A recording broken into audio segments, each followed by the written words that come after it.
अस्सलामु अलैकुम वरहमतुल्लाहि वबरकातुहू। मैं हूं सैयद अब्दुल वहाब शिराजी।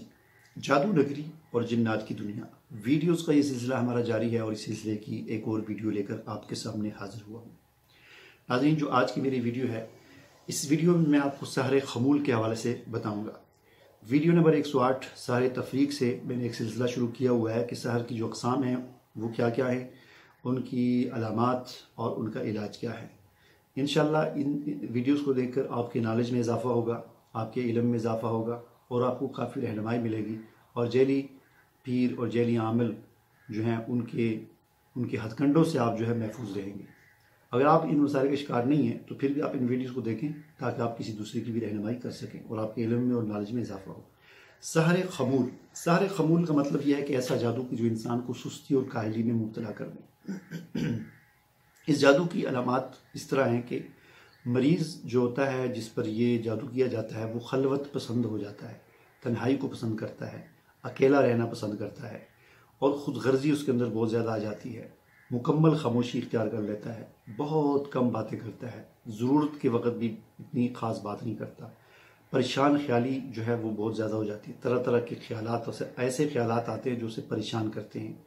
इसी तरह अक्सर सर में दर्द रहता है, सर चकराता है, कंधों पर बोझ रहता है, महफिलों से उसे कराहत होती है।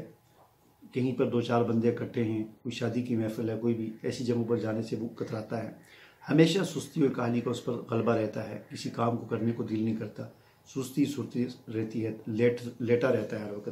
तो ये चंद एक अलामात हैं जो सहर खमूल के मरीज़ के अंदर ज़ाहिर होती हैं। अब यहाँ से आपने परेशान नहीं होना कि जिसके अंदर ये सारी अलामात हों तो लाजमी उस पर सहरी जादू या ऐसी बात नहीं होती। अगली वीडियो में आपको बताऊंगा कि हमें कैसे पता चलेगा कि सर में जो दर्द है ये जादू की वजह से है या मेडिकली कोई मसला है, ये अगली वीडियो में आपको बताऊंगा। बहरहाल सहर खमूल असल में ये भी इसी तरह ही होता है कि कोई हासिद आपका जो होता है वो किसी जादूगर के पास चला जाता है और उससे कहता है मैंने फलां पे जादू करना है, उसका ये बहरहाल वो जिस मकसद के लिए भी जादू करवाना चाहता है या तवीज़ करवाना चाहता है तो जादूगर इस तरह करता है कि वो किसी जिन की ड्यूटी लगा देता है कि तुम जाओ इसको इन मसाइल का शिकार कर दो, जिस मकसद के लिए वो तवीज़ करवाए गए होते हैं। तो जिन आकर वो उसके दिमाग के अंदर मोर्चा जन हो जाता है। चूँकि उस आदमी ने अपने सुबह शाम के अज़कार नहीं पढ़े होते, कुरान से उसका कोई ताल्लुक़ नहीं होता, कुरान की तिलावत नहीं करता, नमाजें नहीं पढ़ता, तो ये मसाइल जब उसके साथ लग जाते हैं, इन मसाइल का शिकार हो जाता है, जादू के असरात उसके साथ लग जाते हैं, तो फिर वो इन अलामात का शिकार हो जाता है।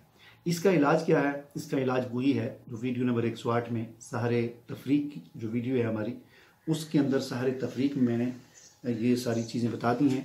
उसी तरीके से आप 2-3 दिन दम करें, कोई हाज़री वगैरह हो जिन्नात की तो उसी तरह डील करें जिस तरह उस वीडियो मैंने बता दिया है। वीडियो वो थोड़ी सी लंबी है, उसमें 7 मिनट और 40 सेकेंड से आगे इलाज शुरू होता है, वो बेशक आप देख लें। और फिर उसके बाद आपने ये करना है कि 1 से 1.5 महीने तक मरीज़ को मुसलसल कम अज़ कम 2 से 3 घंटे रोज़ाना कुरान पाक तर्जुमे समेत सुनाना है। आपकी जो भी ज़ुबान है, उर्दू है, पंजाबी है, पश्तो है, इंग्लिश है, उस तर्जुमे वाला कुरान आप डाउनलोड कर लें उसकी ऑडियो और रोज़ाना 1-2 घंटे मरीज़ को सुनाएं तर्जुमे समेत। 1 से 1.5 महीना सुनाएं, इंशाअल्लाह अल्लाह ताला खैर करेगा, उस पर फ़र्क पड़ेगा।